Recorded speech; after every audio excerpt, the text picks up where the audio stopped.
আসসালামু আলাইকুম dear viewer, স্বাগত জানাই পাইথন বেসিক বাংলা টিউটোরিয়ালে। আপনাদের সাথে আছি আমি জাহিদ হাসান জনি। সো আমাদের আজকের টপিক হচ্ছে ফাংশন। ওকে, সো ফাংশন হচ্ছে দুই ধরনের, একটা হচ্ছে ইউজার ডিফাইন ফাংশন আর একটা হচ্ছে লাইব্রেরি ফাংশন অথবা বিল্ট ইন ফাংশন। সো আমরা এই পর্যন্ত বিল্ডিং ফাংশনের কথা অনেকবার শুনে এসেছি, তাই না? সো আজকে আমরা বুঝবো যে বিল্ডিং ফাংশনটা কি। ওকে, সো যেহেতু আমরা আজকে ফাংশন নিয়ে আলোচনা করব, সো আমরা একটু দেখি কিভাবে ফাংশনটা ক্রিয়েট করতে হয়। সো প্রথমে আমাদেরকে একটা কিওয়ার্ড ইউজ করতে হবে, ডেফ নামের একটা কিওয়ার্ড ইউজ করতে হবে। দেন ফাংশনে আমাদের একটা নেম দিতে হবে, আমরা যে কোনো নাম দিতে পারি। ওকে, সো নাম দেওয়ার পরে আমরা প্যারেনথেসিস ইউজ করব।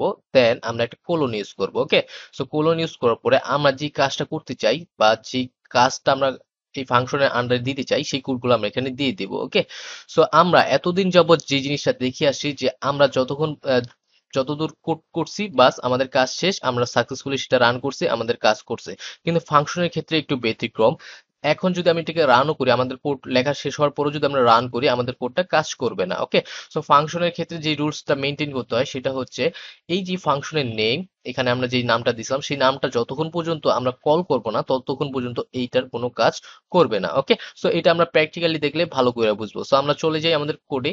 সো এইখানে প্যারামিটার এবং আর্গুমেন্টস এর যে ডেফিনেশনটা সেটা আমি দিয়ে দিছি, কিন্তু আমি এখানে বুঝাবো না, আমি চলে যাব প্র্যাকটিক্যালি, দেন ওইখানে ভালো করে বুঝবো। ওকে,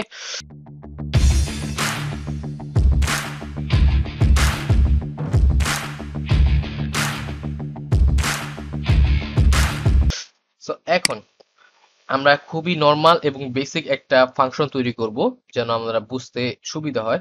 সো আমরা জানি যে আমাদের ফাংশন ক্রিয়েট করতে হলে অবশ্যই আমাদেরকে একটা কিওয়ার্ড ইউজ করতে হয়, সেটা হচ্ছে ডেফ। সো আমরা এখানে ডেফ নামে একটা কিওয়ার্ড ইউজ করলাম। দেন আমরা এখানে একটা ফাংশনের নাম দেবো। সো আমরা এখানে যে কোনো নাম দিতে পারি। কি নাম দিতে পারি? মনে করুন আমি নেমই দিলাম, যে নেম। ওকে, এটাই হচ্ছে আমাদের ফাংশনের নাম। ওকে, সো দেন কি করতে হইতো? দেন হচ্ছে আমাদের একটা প্যারেনথেসিস ইউজ করতে হবে, দেন একটা কোলন ইউজ করব। ওকে, দেন আমি এন্টার প্রেস করবো। এন্টার প্রেস করার পরে দেখুন সে আমাকে এইখানে নিয়ে আসছে। ওকে, আপনাকে যদি এইখানে নিয়ে আসে বাই ডিফল্ট যদি আপনাকে এইখানে নিয়ে আসে, তাহলে সিম্পলি আপনি জাস্ট কিবোর্ডের ট্যাব প্রেস করবেন, তাহলে আপনাকে এখানে নিয়ে আসবে। ওকে, সো এখন আমি এখানে কোডটা লিখবো। সো আমি এখানে যে কোনো কোড দিতে পারি। সো আপনাদের বোঝার সুবিধার্থে আমি একটা ছোট কোড দেবো, সেটা হচ্ছে প্রিন্ট করবো। ওকে, সো আমি এখানে প্রিন্ট করি। প্রিন্ট করবো কি? হ্যালো ওয়ার্ল্ডটাকে প্রিন্ট করবো। ওকে, সো আমরা হ্যালো ওয়ার্ল্ডটাকে প্রিন্ট করে দিই। সো আমরা হ্যালো ওয়ার্ল্ডটাকে প্রিন্ট করলাম। এখন দেখুন আমি এখন রান করে দেখি কোডটা রান হচ্ছে কিনা। দেখুন এটা কিন্তু রান হয় নাই, মানে এখানে কোনো কিছু দেখাচ্ছে না। ওকে, সো আমি বলছিলাম যে আমাদের কোড লেখার পরও এই কোডটা রান হবে না যতক্ষণ পর্যন্ত না আমরা এই নামটা কল করতেছি। সো আমরা এখন এই নামটা কল করব। সো আমি এটাকে কপি করি। কপি করার পরে আমরা এটাকে রানটাকে নেমটাকে কল করে দেবো। সো আমি এখন পেস্ট করি। এখন যদি আমি এটাকে রান করি, দেখুন এখানে কিন্তু এখন দেখাচ্ছে। ওকে, সো এই নামটা এখন আমি যতবার খুশি যেখানে খুশি যদি কল করি ততবারই সে প্রিন্ট করে দেবে।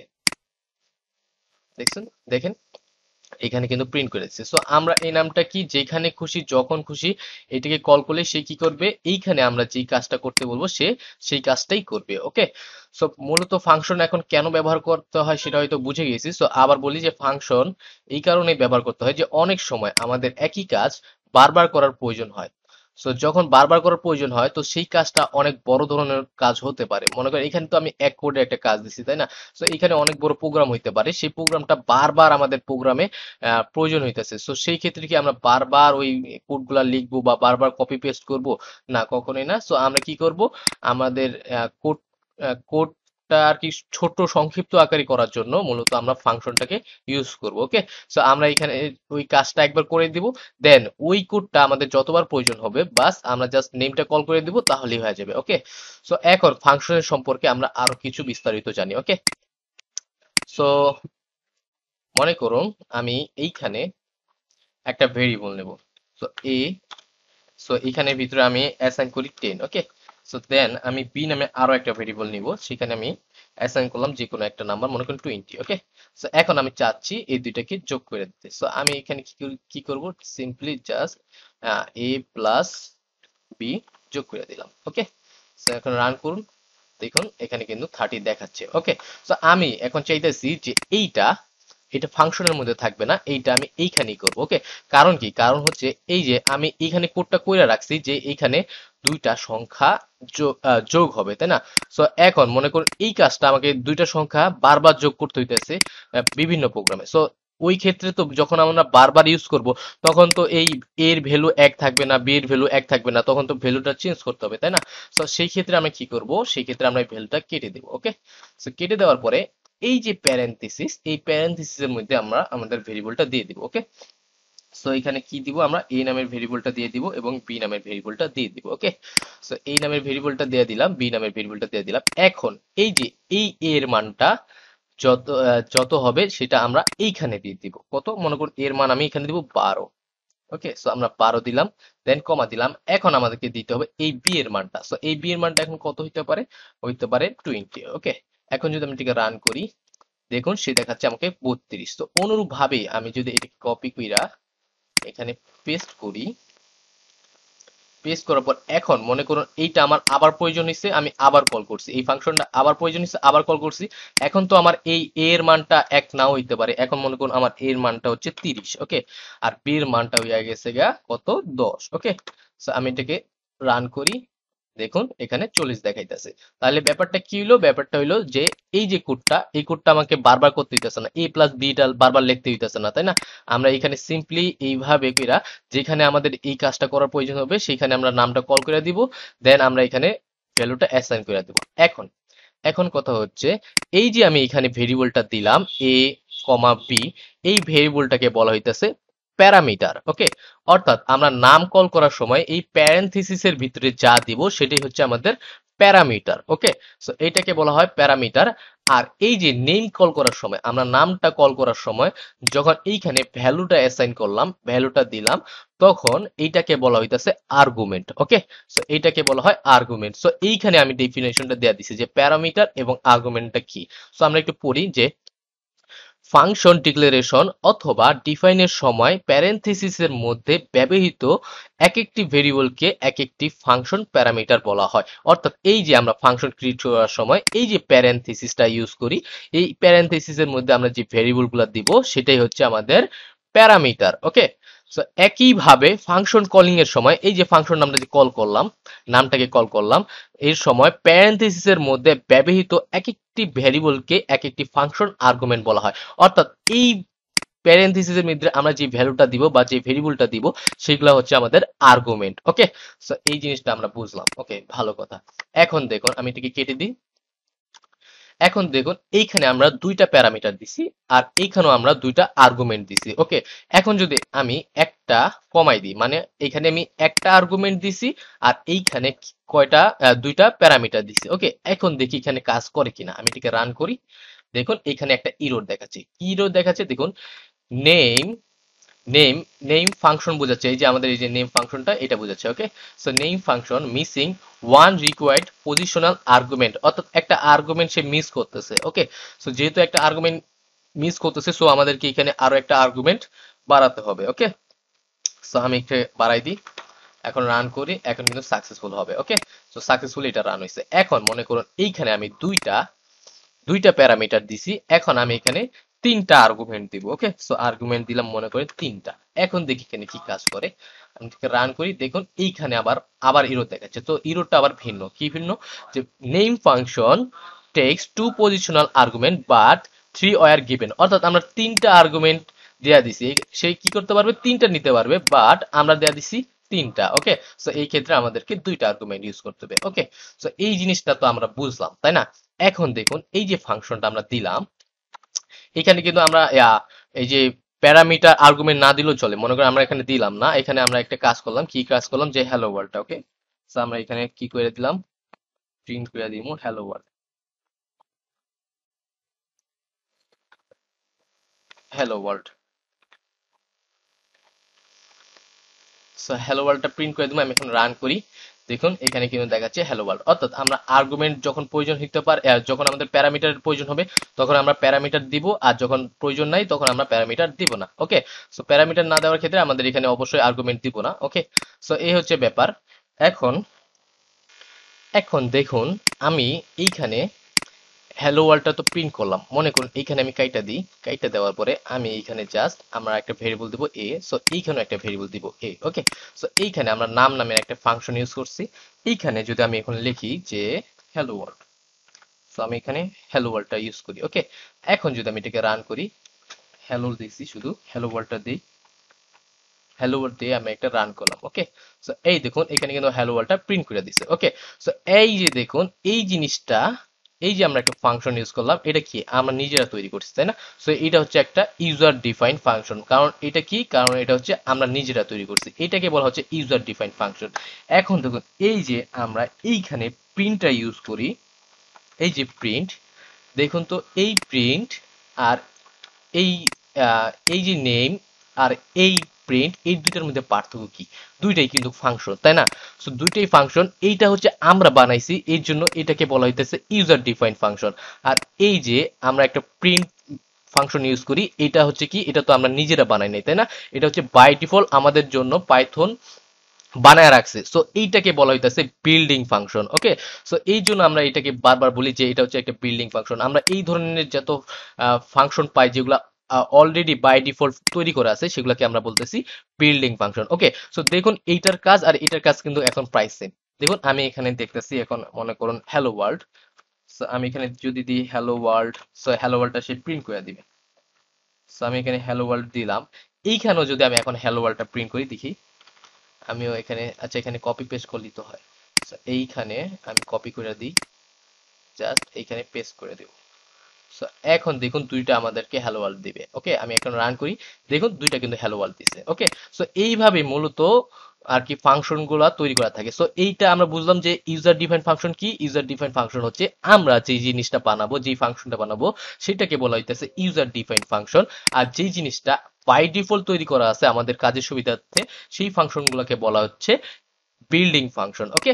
সো এ হচ্ছে ছিল ইউজার ডিফাইন ফাংশন এবং বিল্ডিং ফাংশন। সো এখন আমরা আরো কিছু জিনিস জানবো ফাংশন সম্পর্কে, ওকে। সো আমি এটাকে কেটে দিই। সো মনে করুন আমি এখানে এ দিছি এবং দিছি হচ্ছে বি, ওকে। সো বি, সো আমি এইখানে জিনিসটাকে প্রিন্ট করব না। সো আমি এখানে প্রিন্ট করব না, আমি এই দুইটাকে যোগ করব। সো আমরা এ দিলাম, এ প্লাস বি দিলাম, ওকে। সো এ প্লাস বি তো দিলাম, ভালো কথা।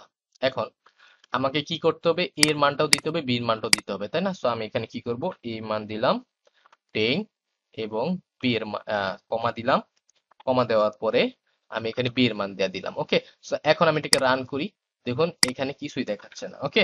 সো কেন দেখায় না, কারণ আমরা এটাকে প্রিন্ট করি নাই, তাই না? সো আমরা এইখানে প্রিন্ট করব। সো আমরা এখানে প্রিন্ট করে দেখি এখানে কি দেখায়। সো আমি এটাকে প্রিন্ট করি, সরি এখানে আগে প্যারেন্থেসিস। সো এইখানে আমরা প্রিন্ট করি, এখন আমি এটাকে রান করি, দেখুন এখানে দেখাচ্ছে নান।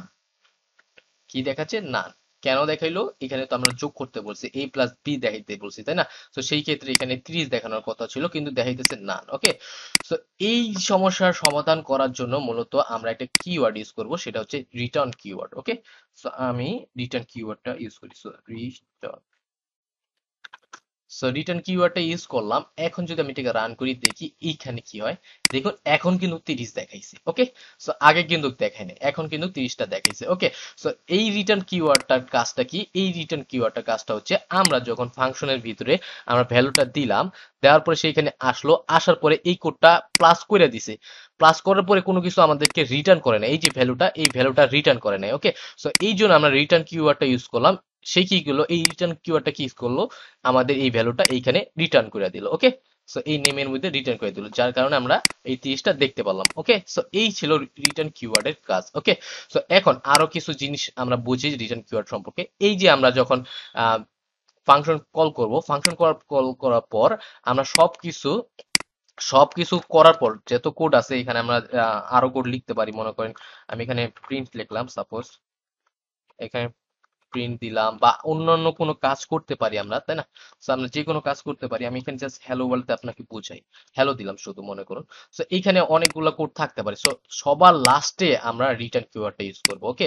আমরা রিটার্ন কিওয়ার্ডটা কখনোই ফার্স্টে ইউজ করব না, কারণ এই যে ফাংশন, আমাদের এই ফাংশনটা এই রিটার্ন কিওয়ার্ড পর্যন্ত কাজ করবে, ওকে। এরপরে আর কোনো কাজ করবে না। আমি এটাকে রান করি দেখি কি দেখায়। দেখুন প্রথমে দেখাচ্ছে হ্যালো, দেন আমাদের এখানে 30। হ্যালোটা কোথায় আসছে, এই যে হ্যালোটা এটা রান করছে, আর এই যে 30টা এটা রান করছে এইটা, ওকে। সো এই হচ্ছে ব্যাপার। এখন দেখুন এই যে এই প্রিন্টটা যদি আমি এখন এই এই রিটার্নের পরে দেখি তাহলে কি হয় দেখি। রিটার্নের পরে দিই। সো আমি এখানে টেপ দিলাম, এখানে পেস্ট করলাম। এখন যদি আমি এটাকে রান করি, দেখুন এইখানে শুধু 30 দেখাচ্ছে, এখন কিন্তু হ্যালো দেখাচ্ছে না।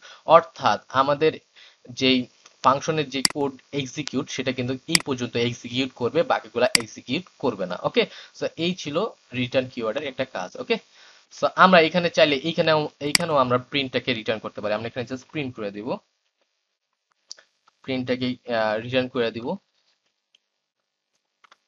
সো এইখানে তাহলে আমাদের প্রিন্টার লাগবে না, তাই না?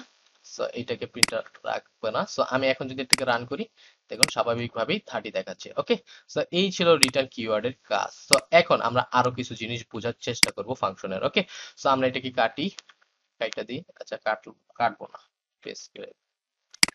সো আমরা এর আগে ফর লুপ সম্পর্কে জানছিলাম, তাই না? ফর লুপ সম্পর্কে আমরা জানি। তো ফর লুপের ক্ষেত্রে কি হয়, আমরা যদি চাই যে যে কোনো একটা নাম্বার থেকে শুরু হবে এবং শেষ হবে যে কোনো নাম্বার, ঠিক আছে? সো আমি এখানে দিই, প্রথমে প্রোগ্রামটা বানাই তাহলে বুঝতে সুবিধা হবে। So for I in range আমরা দেই। So for I in range দিলাম। দেওয়ার পরে এইখানে আমরা চাইতেছি যে এইটা এক থেকে কাউন্ট করবে, এক থেকে শুরু হবে লুপটা এবং শেষ হবে কততে? শেষ হবে 10-এ। সো যেহেতু 10-এ শেষ হবে, সো আমাদের এখানে দিতে হবে 11। ওকে, সো আমরা তো এটা জানি। সো আমরা এখানে কি করব, প্রিন্ট করে দেব। আচ্ছা, এটা এইখানে যাবে। সো প্রিন্ট করে দিব কাকে? আইটাকে প্রিন্ট করে দিব, তাই না? সো আমরা আইটাকে প্রিন্ট করে দিই। সো আমরা এইখানে রিটার্ন কিওয়ার্ডটা রাখবো না। সো এখন আমি এটাকে যদি রান করি, সো এইখানে কিছুই দেখায়নি। ওকে, কারণ এইখানে যে আর্গুমেন্টটা দিছি, এইখানে কিন্তু আমরা কোনো এইখানে যে আমরা প্যারামিটার দিছি, এখানে কিন্তু কোনো আর্গুমেন্ট দিই নাই। ওকে, সো আমরা প্রথমে এই প্যারামিটারটা কাইটা দিই। সো এখন আমি এটাকে রান করি, দেখুন এইখানে কিন্তু 1 থেকে 10 পর্যন্ত আমাদের দেখাইতেছে, তাই না? সো এইটাই তো স্বাভাবিক, তাই না? সো এখন আমি চাইতেছি এইটা কত থেকে শুরু হইব, এইটা আমি এইখান থেকে ডিফাইন করে দিব। ওকে, আর এইটা কততে শেষ হইব সেটাও আমি এইখান দিয়ে ডিফাইন করে দেবো। সো সেই জিনিসটা আমরা কিভাবে করতে পারি, সিম্পলি জাস্ট আমরা এখানে ভেরিয়েবল দিয়ে দেবো, যে কোনো ভেরিয়েবল নাম দিতে পারি আমরা। সো আমরা এখানে এ দিলাম, বি দিলাম। সো তাহলে কি এইখানে তো আসতে হবে মানটা, তাই না? সো কার মাধ্যমে? প্যারামিটারের মাধ্যমে। সো আমরা এখানে প্যারামিটার দিয়ে দিব এ এবং এখানে দিয়ে দিব বি। ওকে, সো এখন প্যারামিটার দিলাম। এখন এই যে এইখানে আমাদেরকে দেয়া দিতে হবে ভ্যালুটা, যে কত থেকে আমরা শুরু করতে চাচ্ছি। সো মনে করুন আমি চাইতেছি 5 থেকে শুরু হইব, আর শেষ হইব কততে? শেষ হইব মনে করেন 15-তে। সো 15-তে যেহেতু শেষ হইতে হবে, তো আমাদেরকে এখানে দিতে হইব 16, তাই না? সো আমি এটাকে রান করি, তাহলে দেখুন সে কি করছে, এই যে 5 থেকে শুরু হয়েছে, আবার সে শেষ করছে কততে? 15-তে। সো এই কাজটা আবার আবার প্রয়োজন হইতেছে আমার, মনে করেন। সো আমরা এটাকে কি করব, জাস্ট কপি করব। কপি কইরা আমরা যে কোনো জায়গায় যেখানে প্রয়োজন হবে সেখানে নামটা কল করে দিব। দেন এইখানে আমাদের এখন 5 থেকে শুরু করতে হবে না, এখানে আমাদেরকে শুরু করতে হবে মনে করুন 10 থেকে, এবং শেষ করতে হইব কত থেকে? কততে শেষ করতে হইব? মনে করুন 20-এ। সো 20-এ যদি শেষ করতে হয় তাহলে অবশ্যই আমাদেরকে দিতে হইব 21। ওকে, সো এখন আমি এটাকে রান করি, দেখুন প্রথমবার সে কি করলো, এই যে আমরা এখানে কি করছি, প্রথমবার শুরু করছি 5 থেকে। সো সে কি করছে, 5 থেকে শুরু করছে, করার পর সে শেষ করছে কততে? এই যে 15-তে শেষ করছে, তাই না? তারপরে আবার আমরা আবার এটাকে করছি, কল করছি। ওকে, সো কল করার পরে সে কি করছে, আবার 10 থেকে শুরু করছে, শেষ করছে কততে? 20-এ। সো এই জিনিসটা আমরা আরো ভালো বুঝবো যদি আমরা এখানে আরো একটা মাঝখানে একটা প্রিন্ট ফাংশন দিয়ে দিই, তাই না? সো আমি এটাকে প্রিন্ট করে দিই। প্রিন্ট করার পরে এইখানে বলে দিব হ্যালো। সো এখন আমি এটাকে রান করি, দেখুন এখানে কিন্তু হ্যালোটা আইসা পড়ছে, আর এই যে 10 থেকে শুরু হয়েছে। ওকে, সো এইটা আমি দেখানোর মানে বুঝাইতে চাইতেছি যে আমরা এই ফাংশনটা যেখানে খুশি সেখানে কল করতে পারি, আর এইভাবে সুবিধাজনক কাজ করতে পারি। ওকে, সো এই ছিল আমাদের আজকের ফাংশন। সো আশা করি আপনারা বুঝতে পারছেন। সো আগামী পর্বের আমন্ত্রণ জানিয়ে এখানেই বিদায় নিচ্ছি। আসসালামু আলাইকুম।